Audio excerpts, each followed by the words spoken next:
দিনাজপুরের বিরামপুরে এখনো প্রকাশ্যে চলছে দেশের স্বনামধন্য বিভিন্ন প্রতিষ্ঠানের নামে অনুমোদনহীন ভুয়া হাসপাতাল ও ডায়াগনস্টিক সেন্টারের জমজমাট ব্যবসা।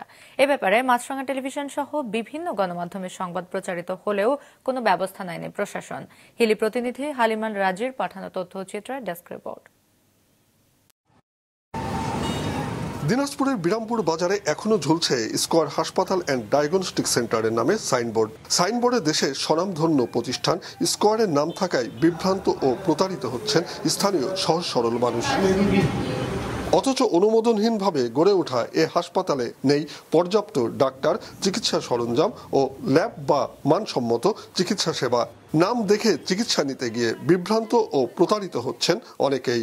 স্কয়ার হাসপাতাল যা বাংলাদেশের মধ্যে ভালো বৃহত্তম এবং ভালোর মধ্যে একটি, তারও নাম ব্যবহার করে এখানে আপনার হাসপাতাল খোলা হয়েছে।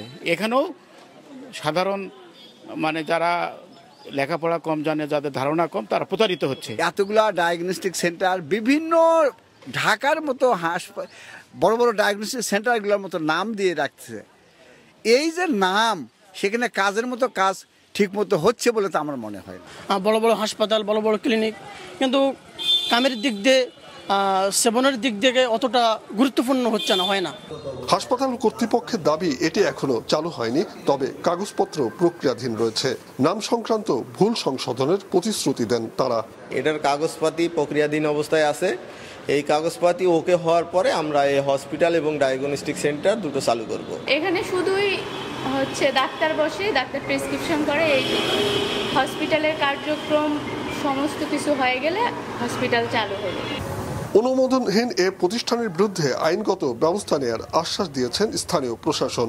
দ্রুতই লাইসেন্সের আবেদন করতে জেলা পর্যায়ে যেন সেখান থেকে পরিদর্শনের ব্যবস্থা করা হয়। এছাড়া পরিবেশের ছাড়পত্র, পৌরসভার ছাড়পত্র, এগুলোরও বিষয় রয়েছে। এখানে উল্লেখ্য যেগুলো একদম অনুমোদনবিহীন বা আমাদের কাছে মানসম্মত মনে হয়নি, সেখানে আমরা পৌরসভার প্রশাসক হিসেবেও কিন্তু আমি পৌরসভার ছাড়পত্র দিই নাই।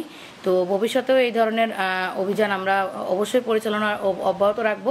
যত্রতত্র অনুমোদনহীনভাবে ডায়াগনস্টিক সেন্টার এবং ক্লিনিক যেগুলো বুঝিয়ে উঠেছে, সেগুলোর বিষয়ে আমাদের পদক্ষেপ অব্যাহত আছে। আমরা প্রশাসনের সাথে কথা বলে প্রশাসনের মাধ্যমে সহযোগিতায় আমরা ব্যবস্থা নিচ্ছি এবং যেন এভাবে লাইসেন্সবিহীনভাবে চালাতে না পারে, সেই জন্য আমাদের অভিযান অব্যাহত থাকবে। দিনাজপুরের সিভিল সার্জন জানান, অনুমোদনহীন প্রতিষ্ঠান বন্ধে স্থানীয় প্রশাসনকেও নির্দেশ দেওয়া হয়েছে। কিছু কিছু স্বনামধন্য হাসপাতালের নাম দিয়ে আমাদের ডায়াগনস্টিক সেন্টার বা ক্লিনিক চালু করছে, সেটার ব্যাপারে বিশেষ করে বলছেন বিরামপুরে স্কয়ার হসপিটাল। রিসেন্টলি আমাদের একটা চিঠি ইস্যু হয়েছে যে যদি কোনো পূর্বের কোনো ক্লিনিক বা ডায়াগনস্টিক সেন্টারের নাম থাকে, সেই নাম ব্যবহার করে নতুন করে কোনো একই নামে কোনো ক্লিনিক ডায়াগনস্টিক সেন্টার চালু করতে পারবে না বা চালাতে পারবে না। ভুয়া এসব প্রতিষ্ঠানের বিরুদ্ধে কঠোর আইনানুগ ব্যবস্থা গ্রহণের দাবি স্থানীয়দের। মাছরাঙা নিউজ ডেস্ক।